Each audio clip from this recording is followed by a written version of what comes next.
আমার মাথার উপর মনে হয় নাচ করছে। তো যে ট্যাগটা লাগিয়ে দেওয়া আছে এর জন্য মানুষ এমনিতেই ভয়ভীত হয়ে গেছে, কাল লাগেনি, লক্ষিন্দরকে কামড়ে দিয়েছিল, মরে গেছিল, ভেলায় ভাসিয়ে দিতে হয়েছিল, তারপর স্বর্গ নরক করে তারপর তাকে বাঁচাতে হয়েছিল।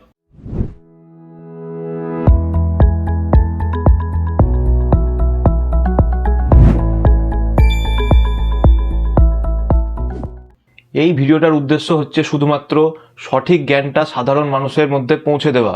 তাই আমাদের দেখে আপনারা কিছু না জেনে সাপ ধরতে যাবেন না, এতে আপনার এবং সাপটার দুজনেরই ক্ষতি হতে পারে। একটা কথা পরিষ্কার করে দেওয়া খুবই প্রয়োজন, আমাদের মূল উদ্দেশ্য হচ্ছে এই নিরীহ প্রাণী সম্পদগুলোকে রক্ষা করা এবং এদের ভুল বোঝা থেকে সাধারণ মানুষকে আটকানো বা বিরত রাখা। কারণ ভুল বোঝা থেকেই যত সমস্যার সৃষ্টি হয়। এদের ভুল বুঝে মানুষ ভয় পায় এবং সেই ভয় পেয়ে মানুষ এদের ওপর অত্যাচার করে এবং এদেরকে মেরে ফেলে। তো যতদিন না মানুষ এদের ভালোভাবে জানছে ততদিন এদের ওপর এই অত্যাচার চলতেই থাকবে। তাই যতদিন না আমরা এদের ভুল বোঝা বন্ধ করছি বা ভালোভাবে এদের না জানছি ততদিন এই যে ঘটনাগুলো এখান থেকে মানুষ কোনোদিন বিরত থাকবে না, এদের ওপর ক্রমাগত অত্যাচার হতেই থাকবে। চলুন তাহলে আসল ভিডিওটা শুরু করা যাক। এবং এই ভিডিওটা দেখার পর আপনাদের যদি মনে হয় যে ভিডিওটা শেয়ার করলে সাধারণ মানুষের ওপর, সমাজের ওপর ছোট্ট একটু প্রভাব পড়তে পারে, তাহলে অবশ্যই ভিডিওটা শেয়ার করতে ভুলবেন না। এটা হচ্ছে গ্রিন ভাইন স্নেক, এটাকে আমরা বাংলায় লাউ ডঙ্কা বলে চিনি। তো এটার বিশেষত্ব হচ্ছে, প্রথমে বলি এটাকে নিয়ে কিছু আমাদের এখানে কুসংস্কার তৈরি হয়েছে। বাংলা গোটা ভারতেই কিছু কিছু কুসংস্কার তৈরি হয়েছে যে এরা চোখ তুলে বা চোখ খুবলে খেয়ে নেয় মানুষের। তো কী জন্য তৈরি হয়েছে প্রথমে বলি, নামটা কি থেকে এসছে, লাউ ডঙ্কা কেন বলা হয়? লাউ গাছের যে ডগাগুলো হয় অনেকটা দেখুন এরকম টাইপেরই হয়, তাই জন্য একে লাউ ডঙ্কা বলা হয়। আর চোখ তোলার যে কনসেপ্টে এসেছে, কি থেকে এসছে চোখ তোলার কনসেপ্টে এসছে, এরা থাকে গাছের ডালে, মূলত এদের বাসস্থান। এরা খেয়ে থাকে ছোটোখাটো কীট পতঙ্গ প্লাস ছোটোখাটো যে আমাদের টিকটিকি, গেকো, ওইসবের বাচ্চাগুলো খেয়ে থাকে, প্লাস ছোট পাখি।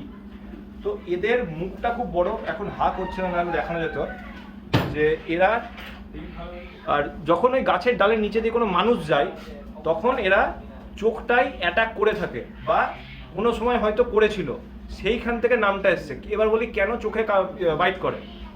সাপ প্রাণীটাই এমন যে যে জিনিসটা বেশি নড়ে তার সামনে তাকে বেশি অ্যাটাক করে বা তাকে আক্রমণ করে বা তাকে চিহ্নিত করে।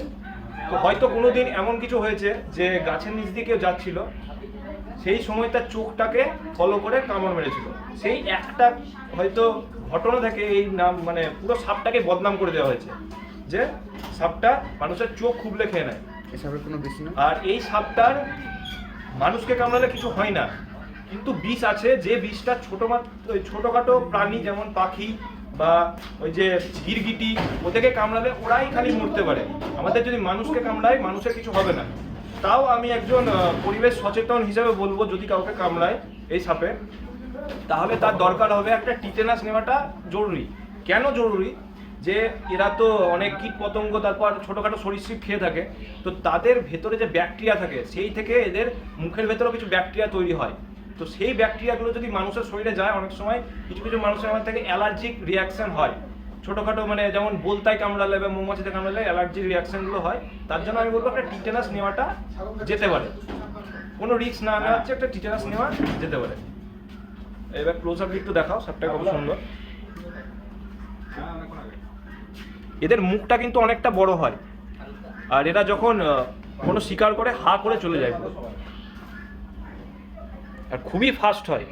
এটা একটু মানে এটাকে একটু বন্দি করে রাখা হয়েছিল, এটা আমাদের রেস্কিউ করা, তার জন্য একটু অ্যাগ্রেশনটা একটু কম আছে, না হলে এটা কিন্তু এত চুপচাপ থাকার সাপ নয়। খুবই সুন্দর। আর হ্যাঁ, এই যে এইখানে প্যাটার্নগুলো দেখা যাচ্ছে, কালো কালো যে প্যাটার্নগুলো হালকা, যখন অ্যাগ্রেসিভনেসটা দেখায় তখন কিন্তু প্যাটার্নগুলো পুরো উজ্জ্বল হয়ে যায়। সেই ছবিগুলো আমি পাশে স্লাইডে দিয়ে দেবো ভিডিওর। আর এটা সাইজ মোটামুটি 3.5 ফিট মতন আছে। আর একটা সবচেয়ে গুরুত্বপূর্ণ বিষয়, এরা কিন্তু ডিম পারে না। এরা কি করে, এরা লাইভ বাচ্চা জন্ম দেয়, মানে পুরো একটা সতেজ, মানে যেমন কুকুরের বাচ্চা, বিড়ালের বাচ্চা যেমন হয়, পুরো ওরকম বাচ্চা জন্ম দেয়।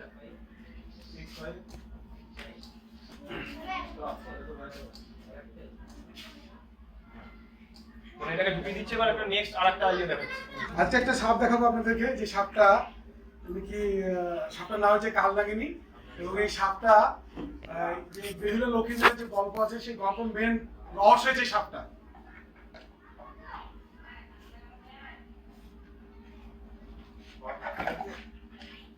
আপনারা দেখতে পাচ্ছেন এই সাপটা, এটা মানে অনেক সুন্দর দেখতে এবং অনেক বিউটিফুল কালার, মানে প্রচুর সাপ আছে, তার ভিতরে এই সাপটা অন্যতম। তো এই সাপটা পুরোটাই সাপটা হচ্ছে নির্বিষ, ঠিক আছে। আর হ্যাঁ, মানে যে বিষ আছে তাতে মানুষের শরীরে কোনো কাজ করে না। আর এর বিস্তারিত আমার এই ভাই, আমার ছোট ভাই পোষণ এর বিস্তারিত বলবে। আমি শুধু এইটুকুই বললাম যে এটা কালনাগিনী সাপ, যেটা বেহুলা লক্ষিন্দারে দেখিয়েছিল যে যেন লক্ষিন্দারকে সাপটা কামড়ে দেয় এবং তিনি মারা যান। তো এই সাপটা আসলে তার বিষ নাই, মানুষ মারার মতো বিষ নাই, ঠিক আছে। আর সাপটা অনেক সুন্দর দেখতে। আমরা এই সাপ মানে খুব রেয়ার পাওয়া যায় না, তবে এই সাপটা আমরা ঠিক এক সাপুরিওয়ালার কাছে পেয়েছিলাম, তাই আমরা আজ এর একটা ডকুমেন্টারি তৈরি করছি। তো এর আরো ডিটেলস আমার ছোট ভাই বলবে। দাদা আপনার নামটা? আমার নাম রাজু শেখ, বেলডাঙ্গায় বাড়ি। আমরা ওয়াইল্ড লাইফ নিয়ে কাজ করি, কোনো কিছু। তো এই সাপটার প্রথম নামটা বলেন। এই সাপটার ইংলিশ নাম হচ্ছে ট্রি ফ্লাইং স্নেক। এবার কথাটার মধ্যে ফ্লাইং কথাটা কেন এসছে সেটা আগে বলতে হবে, নাহলে প্রথমে বলবে ট্রি ফ্লাইং স্নেক কেন বলছে। সাপ কি উঠতে পারে নাকি? এই সাপটা উঠতে পারে। হ্যাঁ জানবে না তো সাপটা উঠতে পারে কেন, যা ওকে ছেড়ে দেখে তারপর বলছি। হ্যাঁ, ট্রি ফ্লাইং স্নেক কেন বলা হয়? এই সাপটা মূলত থাকে গাছের উপরে মগ ডালগুলোতে, যেগুলো। আর এই গাছটা আমাদের এখানে মেনলি এই গাছ সাপটা পাওয়া যায় না। এই সাপটা যেখানে পাওয়া যায় পুরো জঙ্গল এলাকা, যেখানে ওইখানে সাপটাকে পাওয়া যায়। তো এই সাপটা এক গাছ থেকে আরেক গাছে যখন জাম্প করে তখন এর যে দেহটা এরকম করে নেয়, যাতে বাতাসটা নিচে দিয়ে পাস করতে পারে। তখন পুরো এরকম করে চলে যায় সাপটা। ওই যে ওড়াটা, মানে একটা যে 30 ফুট বা 10 ফুট 15 ফুট যে গ্যাপ, ওই গ্যাপটা কিন্তু উড়ে পার করতে পারে সাপটা। আর এই সাপটার একটা রহস্য আছে। এই সাপটার বাংলা নাম হচ্ছে কালনাগিনী। কালনাগিনী কেন বলা হয়? কালনাগিনীটা আমাদের যে হিন্দু ধর্ম আছে, হিন্দু ধর্মের শাস্ত্রে আমরা পড়ে এসেছি যে বেহুলা লক্ষিন্দরের গল্প পড়ে এসেছি। সেখানে মূল গল্পটা কি ছিল, যে লক্ষিন্দরকে কামড়েছিল কালনাগিনী সাপে। আমি বিস্তারিত ঘটনায় যাচ্ছি না, আমার যতটা অনুমান, এই প্রাণীদের সঙ্গে থেকে থেকে যতটা অনুমান, সেই হিসাবে আমি গল্পটা একটা মানে বোঝার মতন, মানে সেরকম ভাবে আমি বলছি। হয়তো এটা হতে পারে, আমি বলছি হয়তো। এটাকে নিয়ে কিন্তু কেউ বিরোধ করবেন না, ধর্মাবলম্বী অনেকেই মানুষ আছে, অনেকে খারাপ লাগতে পারে, সেই জন্য বলছি ধরুন ঘটনাটা এরকম হয়েছিল। এই সাপটা কিন্তু মাইল্ড ভেনমের, মানে এর ভেনম আছে, বিষ আছে, কিন্তু মানুষকে কামড়ালে এর কিচ্ছু হয় না। কিচ্ছু হয় না কাদের হয় তাহলে? এর যে শিকারগুলো করে, যেমন আগের যে সাপটা দেখালাম আমি, যে ভাইন স্নেক যেটা দেখালাম, ওই রকমই এরও বিষ। মানে এর যে ছোটখাটো শিকারগুলো আছে তাদেরকে কামড়ালে তারা মারা যায় কিছুক্ষণের জন্য, কিন্তু নিস্তেজ না, তারা মারা যায়। কিন্তু মানুষকে কামড়ালে আমাদের কোনো রিয়াকশন হবে না, মানে মানুষকে মারার মতন বিষ এর মধ্যে নেই। তো বেহুলা লক্ষিন্দরের কেসটাতে তাহলে কি হয়েছিল? হয়তো একটা মানুষ, মানে আমাদের চারিদিকে কিন্তু সাপ জিনিস মানে ভয়, তো সাপকে ভয় পায়, হয়তো লক্ষিন্দরকে কামড়েছে, তার পারিপার্শ্বিক লোক বা সে নিজেই ভয় পেয়ে অজ্ঞান হয়ে গেছে, বা অনেক সময় কি হয় এমন টাইপের হার্ট ফেল হয় বা স্ট্রোক, এরকম টাইপের হয়তো কিছু হয়ে গেছে। তখন তার পাড়া প্রতিবেশী বা তার আত্মীয় স্বজন তাকে নিয়ে একটা ভেলায় তাকে ভাসিয়ে দেয়। লক্ষিন্দর হয়তো সাঁতার জানতো, তো ভাসিয়ে দেওয়ার পর হয়তো 2 দিন পর সে সাঁতার কেটে আবার বাড়িতে চলে আসে। তার পিছনে অনেক রহস্য আছে, স্বর্গ মর্ত অনেক কিছু ব্যাপার আছে। হয়তো ঘটনাটা ওরকমই হয়েছিল, কেননা এই সাপটা কামড়ালে কেউ কোনোদিন মরতে পারে না, কোনো মানুষই মরতে পারে না। আর কিছু কিছু বিশেষ ব্যাপার, এই সাপটা আমাদের ইন্ডিয়াতে খুবই রেয়ার, কারণ দেখতেই পেলেন কালারটা কত সুন্দর, রাজুদাও দেখালো ভালো করে কালারটা কত সুন্দর। এই সাপটা প্লাস যে কালনাগিনী নাম বা কালনাগিনী যে ট্যাগটা লাগিয়ে দেওয়া হয়েছে পাশে, কালারটা আরেকবার দেখানো যাবে? আমি দেখাচ্ছি, আমি আরেকবার দেখাচ্ছি, আমি বলিনি তারপর ভালোভাবে দেখাচ্ছি। তো এই যে ট্যাগটা মানুষ এই সাপটার উপর লাগিয়ে দেওয়া হয়েছে, আমার মাথার উপর মনে হয় নাচ করছে। তো যে ট্যাগটা লাগিয়ে দেওয়া আছে, এর জন্য মানুষ এমনিতেই ভয়ভীত হয়ে গেছে। কালনাগিনী লক্ষিন্দরকে কামড়ে দিয়েছিল, মরে গেছিল, ভেলায় ভাসিয়ে দিতে হয়েছিল, তারপর স্বর্গ নরক করে তারপর তাকে বাঁচাতে হয়েছিল। তো কি ভয় তো সৃষ্টি হয়েছে মানুষের। আর একটা কোন সাপ বিষহীন বা কোন সাপের বিষ আছে সেটা তো মানুষ দেখে না। সাপ মানে মেরে ফেলা, সাপ মানে মেরে ফেলা। এই যে আমার উপর বেরোচ্ছে, কি কামড়েছে আমাকে করো, এই যে এদেরকে নিয়ে হ্যান্ডেল করাটা একটা ব্যাপার আছে। এদেরকে ভয় দেখালে কামড়াবে, বা যদি কাউকে শিকার মনে করে তাকে কামড়াবে, কিন্তু এমনি এমনি কোনোদিন কাউকে কামড়াবে না। আমি এবার দেখাই, বাবু নাও।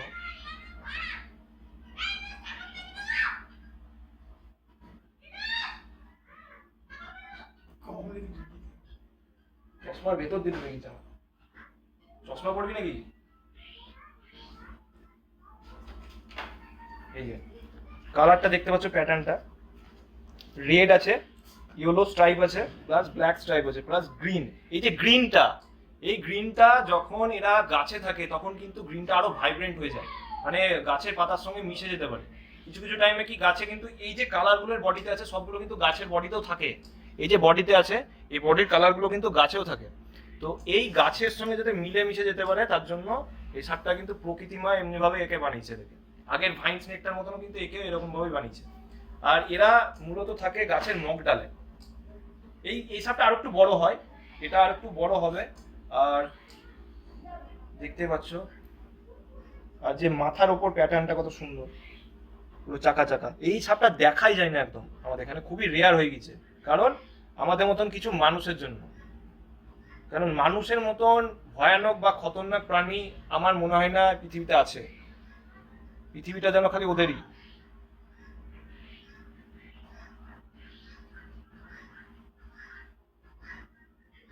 তো এই যে সাপগুলো আমি দেখালাম, এই সাপগুলোকে আমাদের যে সংস্থা বা আমাদের এনজিও সেটার নাম বলি আমরা হচ্ছে এসিওসি বা save earth by our contribution.